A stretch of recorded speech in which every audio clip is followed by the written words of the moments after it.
The only thoughts the young man had about smoking involved the scent of pipe tobacco. Gary noticed the different aromas ebbing from the various brands and found some were very pleasing. He was vigilant to media's introduction of the stereotype pipe smoker. One sitting in a book-filled library, attired in a smoking jacket, a tabled beverage in a distinguished pipe in hand. He harbored no motivation or ambience towards smoking, but this presentation left unanswered questions. His dad smoked, but it didn't register as consequence, it was accepted as common practice. The ninth grader was somewhat surprised. It was unexpected.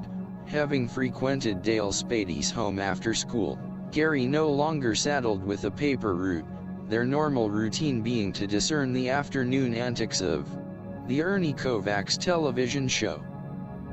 Dale nonchalantly producing a pack of cigarettes, offering him one, stating it was the brand his mother smoked.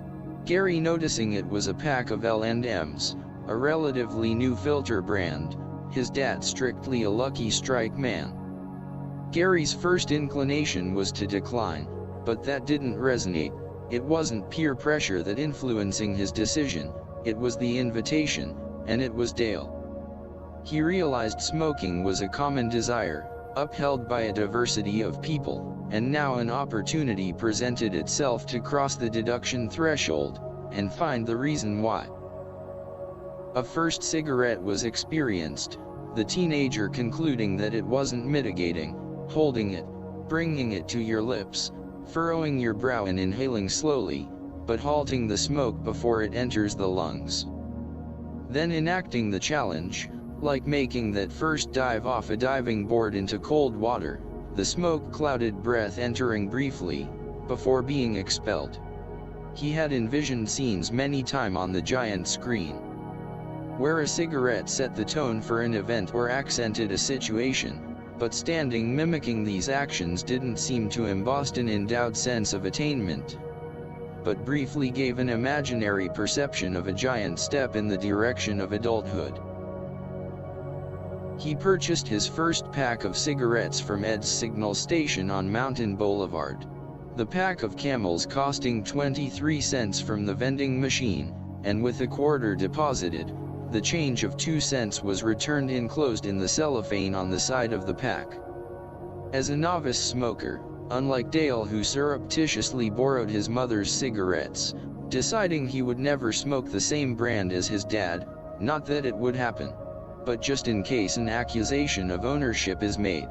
Gary understood the ramifications of smoking, and was cognizant to where and when he would indulge, establishing a protocol, not to secrete his newly found exponent, but at the same time not to openly publish it either.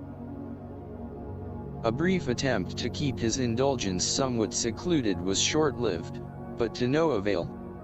His mother taking him aside, and being forthright, that if he was going to smoke, at least smoke something aromatic. Gary, discovering his mom, a non-smoker, likened the fragrance of pipe tobacco. Her father smoked a pipe, and with this response, the door to smoking was opened at home, but limited to a pipe. The youth entering a variety-filled world of pipe tobaccos, starting with the most popular, Prince Albert in a can, but after sampling many brands, experiencing the different aromas, taste or how hot it was, settled on Bond Street, a Philip Morris product. He concluded that at no time would smoking have any priority, and would remain recreational, and for now his secretive cigarette smoking was a private event, with the exception of Dale, as none of his other friends smoked. Gary reasoned, at his age, abiding and smoking around others could be misinterpreted, and divisional, especially by adults, but with like-minded companions, it was a time for lighter conversation and procrastination. Finding even smoking alone was a meaningful time-out call, for one to gather thoughts on the road of life.